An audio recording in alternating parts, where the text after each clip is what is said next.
بسم اللہ الرحمن الرحیم۔ میرے عزیز ساتھیوں، بزرگوں، پیارے بھائیوں،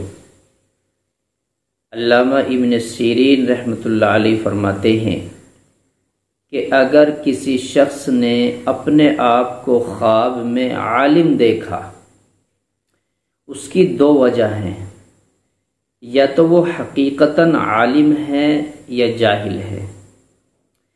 اگر وہ حقیقتاً عالم ہے تو خواب میں علم دیکھنا اس کے علم کی زیادتی کا سبب ہے۔ خواب میں اپنے آپ کو عالم دیکھنا علم میں بڑھوتری کی وجہ ہے۔ اور اگر وہ عالم نہیں ہے، حقیقتاً جاہل ہے، اور اس نے اپنے آپ کو خواب میں عالم یا فقیہ دیکھا، تو اس کا مطلب یہ ہے کہ لوگ اس پر طعن کریں گے، لوگ اس پر طعنہ کشی کریں گے اور اس کا مذاق اڑائیں گے۔ اگر دیکھے کہ قاضی یا حکیم یا خطیب یا عالم زندہ یا مردہ کسی خوفناک اور ترسناک جگہ سے گزر گیا ہے، تو اس کا مطلب یہ ہے کہ وہاں کے لوگ امن میں ہوں گے اور ان کا بادشاہ عادل ہوگا، اگر یہ کسی عالم نے دیکھا۔ حضرت ابراہیم کرمانی رحمۃ اللہ علیہ نے فرمایا ہے کہ اگر دیکھے کہ لوگوں کو علم سکھاتا ہے حالانکہ اہل علم نہیں ہے، علم سکھاتا ہے عالم نہیں ہے، حقیقتاً خواب میں عالم ہے، لوگوں کو علم سکھا رہا ہے،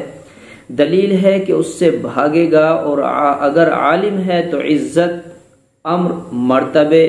رفعت، بلندیاں اس کو حاصل ہوں گی۔ اگر دیکھے کہ کچھ علم کچھ لے کر پڑھاتا ہے، پیسے، کچھ وظیفہ، کوئی چیز لے کر علم سکھا رہا ہے، پڑھا رہا ہے،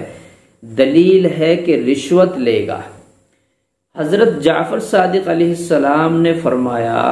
کہ عالم کا خواب میں دیکھنا، اپنے آپ کو عالم خواب میں دیکھنا 4 وجہ پر ہے: دولت، قاضی، حکیم، خطیب، یہ 4 وجہ ہیں، ان میں سے کوئی بھی وجہ ہو سکتی ہے۔ تو علامہ ابن سیرین رحمۃ اللہ علیہ نے عالم کی وضاحت کی ہے کہ خواب میں اپنے آپ کو عالم دیکھا تو اس کا کیا مطلب ہے۔ یہ تو چند وجوہات ہیں جو آپ کے سامنے پیش کر دی گئی ہیں، اس کے علاوہ بھی آپ خواب میں اپنے آپ کو دیکھ سکتے ہیں، تو اس کی اور وجہ بیان کی جا سکتی ہیں اور اس کی تعبیریں اور دلیلیں ہو سکتی ہیں۔